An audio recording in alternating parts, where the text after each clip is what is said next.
Hello everyone and welcome to the Marketing Show presented by BusinessDoneNow.com, where you, the small business owner, can come to improve the way you work. And for today's topic on the Marketing Show, we're talking about some things you need to keep in mind when using social media for customer service.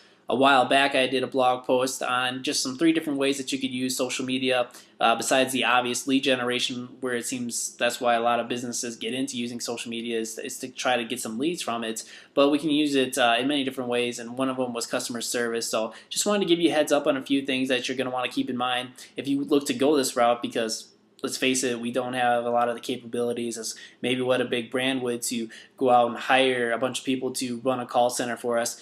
That's really not our style anyway. So social media can be a good route to go for your customer service.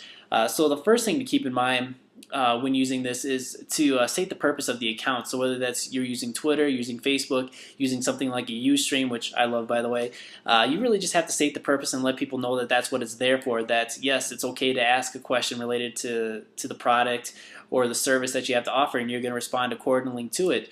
So look to incorporate that into many of your other marketing efforts. So if you have a mailing list, include that in your e-newsletter that you send out as, hey, we just implemented a new customer service platform on Twitter. Here's the account. Feel free to ask us a question here to get people to use it, because it doesn't do any good if people don't use it. So look to spread the word on it.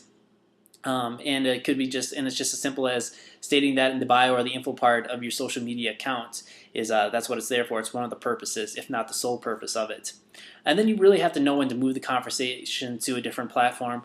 There are a lot of limitations with social media, even though it is really great. Can we really explain what we need to in 140 characters if we're using Twitter, which a lot of businesses use mainly, I think, for customer service is Twitter. Can we really explain that in 140 characters?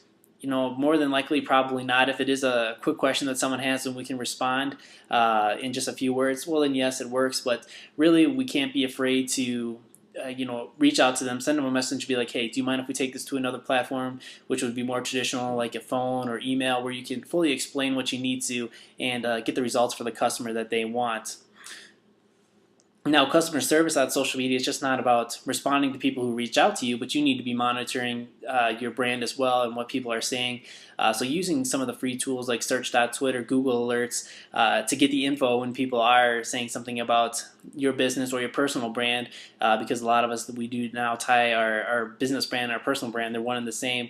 So you need to know where the conversations are, and you need to respond accordingly. If you want to use a paid service like Radian6, I hear good things about that. I would love to try it out myself. Still working on getting there, but that could be an option for you as well too. So look at a few of those for monitoring your brand on social media. And then the other one is just be willing to devote the time. Now, if you're the only person that's running the customer service account through social media, well then you really have to state the times of when you're going to be available. Maybe that's Monday through Saturday, 9 to 5. You're going to be available to answer the questions. Otherwise, people are going to assume that you're there 24/7 when in reality you're not. So that could come back to bite you. So you just have to make sure that you do state when you are going to be available if you are the only person running that account for customer service. Otherwise, if you have multiple people, well then maybe you could get by with doing it 24/7. I don't know. It's all up to you and how you want to set it up there. But then the other thing that I just want to throw in that I didn't get the opportunity to state in text is you really have to respond to every conversation. You can't think that one person you can't just forget about. You have to be able to respond to everybody, no matter how often they use social media or not. Every conversation matters, so always make sure that you respond no matter what. It's very important.